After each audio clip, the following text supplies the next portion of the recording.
Elizabeth Spencer is one of the country's great writers of fiction. Now her stories have been collected in a modern library edition called The Southern Woman. We'll talk to her about her new work and the new book next.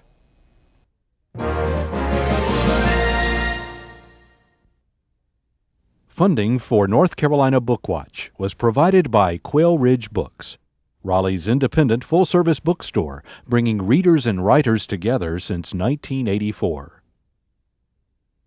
The Trust for Public Land, conserving land for people across the Carolinas. And by UNC TV viewers like you.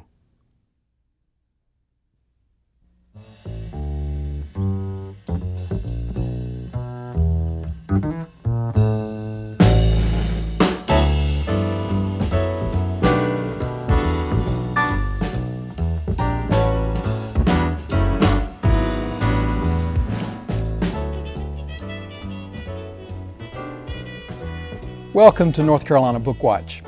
I'm D.G. Martin and my guest is Elizabeth Spencer, author of The Southern Woman. Elizabeth, welcome and thanks for joining us. Oh, thanks for asking me. It's great to have you. You were born in Mississippi? Yes, indeed. Grew up there, went to college at Belhaven. Belhaven. And then got your master's at Vanderbilt. Yes, indeed. Early on became an accomplished, well-known, highly regarded writer of fiction. Well, it's a long road to strike out on. My first book was published though when I was in my 20s, so I guess that makes me a young writer starting out. Well, that's right, and that was back in the 1940s. Yes. Writing first about your native Mississippi and about stories about the South and that region. Then you fell in love with Italy and wrote stories and novels about Americans in Italy. Then you and your husband moved to Montreal and you began to write about Montreal and about the northeastern part of the United States. Yes, I did write a few stories, and part of one novel is set in that Montreal country, but Quebec and all that. But mainly my work, I used to recall things about the South that I wanted to put in short fiction, and I often came south to work on novels that were laid there. So I never cut off from the South as much as my moving around would make it sound. Never left the South, even when you're writing about Southerners in different locations. Right. Well, for the last 15 years, you've been in North Carolina, That's back right. in the South. This collection of your short fiction that the Modern Library has assembled and published is it's quite an event for an author. And I think maybe some of us have a hard time realizing it. The thing that brought it home to me was I looked at the list of titles of current Modern Library titles on the back cover of your book. And the authors listed in alphabetical order in the S's were in this order, right down the line: Sir Walter Scott, William Shakespeare, Mary Shelley, Percy Shelley, Adam Smith, Alexander Solzhenitsyn, and Elizabeth Spencer. Oh, well, it's something to live up to, isn't it? I I better give up to start with. How do you feel about being included in this group? Well, I do think it's quite an honor. Of course, I've been writing a long time, and my last publisher of my memoir, which came out in '98, was Random House. Modern Library is a part of Random House. It's sort of a publisher within the publisher. And my editor talked up the possibility, and finally it went through. But yeah, it was a bit astonishing. Of course, the list can shift and vary. I'm sure Shakespeare will stay on there forever, but as for well, I think Shakespeare's probably real happy to be on there with you. We won't ask him. Well, you mentioned about how it came about. I imagine that every person who writes is jealous of you and wonders how in the world you were able to persuade Modern Library, or how somebody was able to persuade Modern Library to collect your fiction, your short fiction, and put it in a Modern Library book. Tell us how it happened. Well, as I said, my editor on the memoir, which was called Landscapes of the Heart, was very strong on bringing this out. First, he wanted to do it with excerpts from my novels. Mm-hmm. And I never find that a very satisfactory kind of book, because if you got a novel and you just read a piece of it, you want to know the rest, or maybe you don't, but at any rate, it was better for me to have the short fiction done. I don't know, he must have talked about me in a glowing way to the people that were running Modern Library, because the first thing I knew, I was having lunch with the director of Modern Library and my editor, Sam Vaughan, and they suddenly said, I said, well, you're still contemplating this project, I guess. And they said, oh yes, we plan to bring it out next next fall. So I was a little bit amazed. Well, tell me at how quickly it happened, but the stories were all there. They'd all been published. Even the new ones had been published in magazines, and though not collected.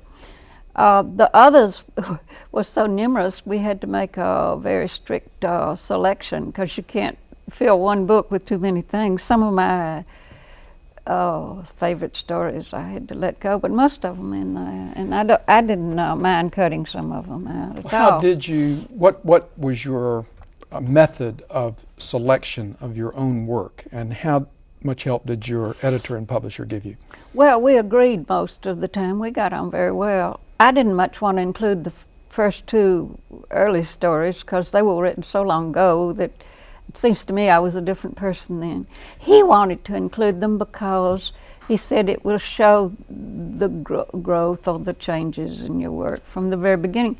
So we did. Let me talk about that. The last part of the collection in the part of your book about the South is also involves a relationship between a white woman and a African American man, and this is set, I guess, about in the middle 1970s or so in Mississippi, where the business venture. The business venture.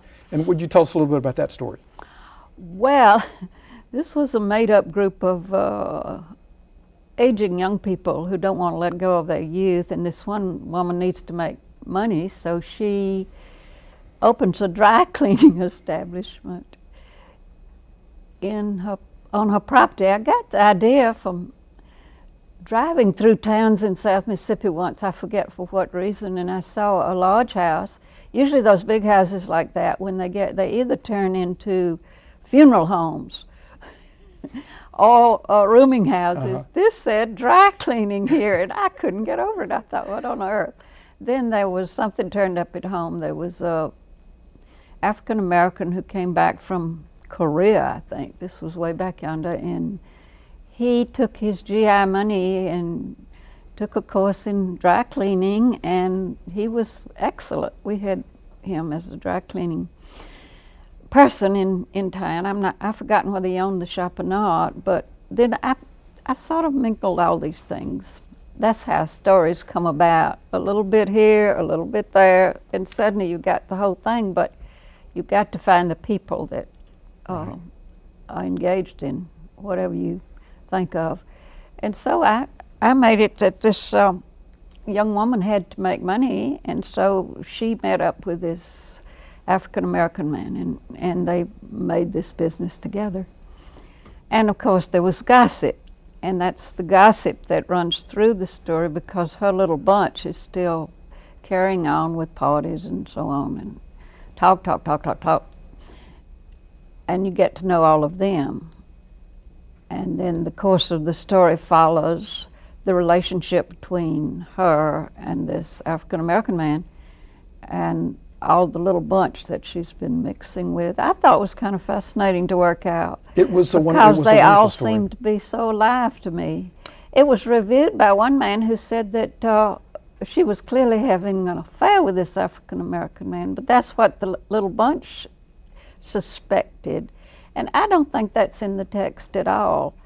It may be by implication, but I didn't intend it to be in the text. I suppose that's part of my Southern upbringing coming out. This was illustrative of your technique of not giving final answers to questions like this. It was suggested both ways, I thought. I came away believing that they weren't having an affair, that they were just very close in close business, and friends. each one of them had to earn money. You know, Right. that's a driving passion in itself. But that's part of your technique, isn't it, in writing all of these stories, is that you never give a real clear final answer at the end, and it's engaging, but it's also kind of frustrating, isn't it? Is that the way you Is mean it? for it to be? I'm sorry to frustrate a reader, I really am, but I think life is pretty ambivalent, and you don't get final answers a lot of times. Oh, me. Well, Well, what do you want everybody to fall down dead like a Shakespeare play, or happily ever after got married, or he shot himself? Or no. Well, I think that let's talk a little bit about your Italian experience, and I wish we could talk about all of the stories that are collected here. But of course, a lot of folks know you through this great story that was published in the New Yorker and then expanded as a novel or novella, which is collected in this work, The Light in the Piazza, right. written in the late 1950s. I encountered it first in 1960 in the New Yorker. I think it was the first piece of fiction I'd ever read in the New Yorker, and it blew me away. Really? It's about, I get to tell a little, it's about a young woman and her mother in Italy. She has had an accident and can't learn, but she falls in love with an Italian man, and all of this ambiguity about Italians dealing with things, Americans dealing with things. The young woman's from Winston-Salem, so it brings home to North Carolina. But this story has become a part of your life, and how do you feel about it being collected in this volume, be there forever now? Well, I hope forever. It's been in so many editions and translations, and people sometimes come up to me and say, "Have you ever written anything else?" Or when are you going to write another book? I think the thing is, it was made into a movie too. Now it's being cast and worked up as a musical. For Broadway. Yeah, they're working on it very hard. I see the people when they go to New York, and they're going out to Sundance this summer and try out, and I don't know, it may come about. I may be in a wheelchair before it ever hits Broadway, but there's some very good people involved. But anyway, you asked what, well, I've had so many different reactions. I got shoals of letters about it, and some Italians didn't like it, some loved it. And I don't know, I was at a party in Montreal once, I remember it very well, and this girl, somebody introduced me as a writer, and she said, "What have you written?" I said, "Well, maybe you've heard of A Light in Piazza," and she burst into tears. She said, "It's because I love that story so much." She cried and cried. Well, it does the same thing to me, Elizabeth. It is a beautiful story, and I wonder, though, when you have something that has meant that much to so many people, is that a positive? Is it a real positive in approaching your other work, or are there some downside to having such a big success, and then everyone Yeah, there's expecting? a downside to it because, as I said, people say, "Well, you know, you must repeat something like that, a success like that." But I never thought that. I thought I would just go on writing, and if good things happened, fine. If they didn't, fine. And you know, I was so attached to my work that I just didn't think about. I was glad to have it. Heavens knows I don't disparage it, but I was glad to have all the money it generated. But the fact that it's still in print, I think, pleases me more than anything, and that people are still responding to it. But it does sort of take the major part of the spotlight away from my other your work. other work. Well, Though that's been terribly well reviewed too. I don't quite get it because my other work doesn't sell as much as Light in Piazza did. But it's all media exposure. I had to learn that back in the 60s when it was first published, because how important media exposure is in this. I think that's. Can I talk Sure. talk a little bit about this, because I think not many people know that that this wonderful book, when you first presented it to the New Yorker, was not accepted. That's right. I had an agent then who went wild with enthusiasm about this. It was a draft, really. I must have worked on a little bit more than just a first draft. But he hurriedly, and without my knowing it, submitted it to New York, and it was very rough in a lot of places that needed smoothing out. So when they sent it back with a long letter of, oh, we realize you worked a great deal on this and it's an important story, but the way it's presented, we just feel we have to reject. But he still believed in it, and so he began to use some editorial skill in one or two places that were a little bit bumpy. I rewrote, and I removed certain little sections that were unimportant if you're going to consider it a story, short story, that I put back in when they wanted to do it as a novel. And then, lo and behold, he submitted it again, and they went crazy about it. I wouldn't have had the nerve to do that if somebody turns down something. I'd just go on to somebody else. But the fact of it being in the New Yorker certainly gave it very wide exposure everywhere. And immediately he began to get calls from Hollywood because there were a number of actresses who were somewhat past the age of being leading ladies who were still attractive and wanted to play the mother. And Olivia de Havilland wrote me about it and said she knew she was destined to play this role as soon as she read it in Switzerland. So there you are. I could talk about this. I love this book, and I'd love talking about it. But we're coming to the end, and I want to talk a little bit about your recent work, and particularly about your North Carolina collection. And there's this wonderful story that's collected in The Southern Woman. I think it's called The First Child, about a trip to the beach in North Carolina. Right. And there are all kinds of aspects of this story that intrigue me, but so I don't want you to think I just missed everything else. But there's this great, and this was written recently, but there's this great, there's this great sex in the story. Yeah. And I'd ask you where you're getting your raw material, but how do you write these wonderful, sensuous stories? How do you do this? You're curious. Well, I am curious. Oh dear. Well, I guess you accumulate a certain amount of experience you can draw on for one thing.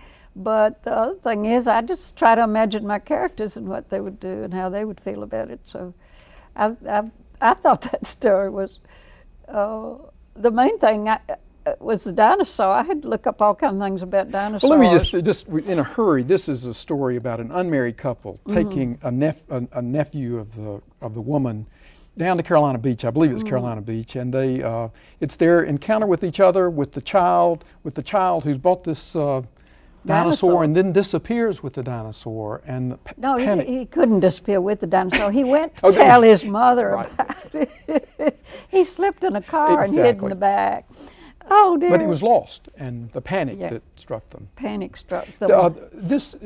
If you only bought the book just for this story, it would be worth it. It's a great story about North Carolina. Well, it's one of the few stories I've written about North Carolina, but the ones I'm working on now have a lot to do with. I'm just getting absorbed enough in the region, if you call it that, or the state, or whatever, to really feel confident in writing about it. Well, can we look for some stories coming down the pike? What are you working on? Oh, I'm working on a short novel that's somehow other like that story. Might be called Set in North Carolina. But you remember I called the town Eltonville when I really mean Chapel Hill. Oh, did you? Oh. Yeah, so this is kind of a runaround that writers do all the time, making up names that don't really fit exactly. Because you don't want, one reason I put the woman in Light in the Piazza in Winston-Salem was because I didn't want people tracking me down in Mississippi. You know, because Mississippians love to say, that must have been so-and-so, you know. Of course, mostly it's people you never heard of, but just the same, they're very avid in doing that. Well, an author does have that problem of having people come back. And your technique is to set it in a different place so you can. Well, I did that partially for that. There were other reasons too. Well, we'll look forward to, if your work about North Carolina is like this work in The First Child, we'll look forward to maybe a fifth part of the revised Southern Woman with stories about North Carolina as Oh, well, that might be an interesting project. Thanks. But your work from the time of the beginning in the 40s all the way up through today. We're grateful for what you've done for us. It's been a pleasure to have you always on nice to see North you. Carolina Bookwatch, and we'll look forward to your work coming up, and look forward over and over again to reading these wonderful stories in The Southern Woman. Well, thanks a lot. Thanks. Our guest on North Carolina Bookwatch has been Elizabeth Spencer, author of The Southern Woman. For more information about this book and our upcoming programs, check our website. Thanks for watching. See you next time.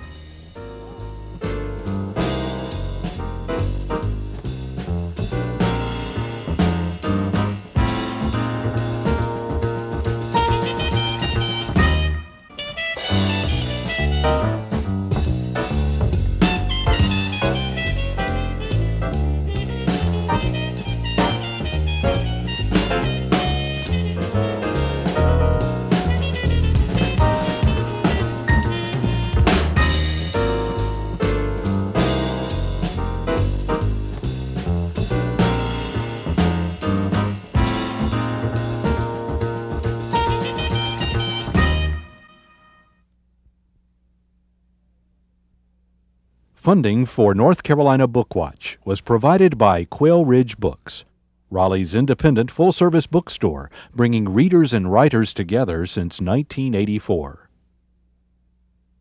The Trust for Public Land, conserving land for people across the Carolinas. And by UNC TV viewers like you.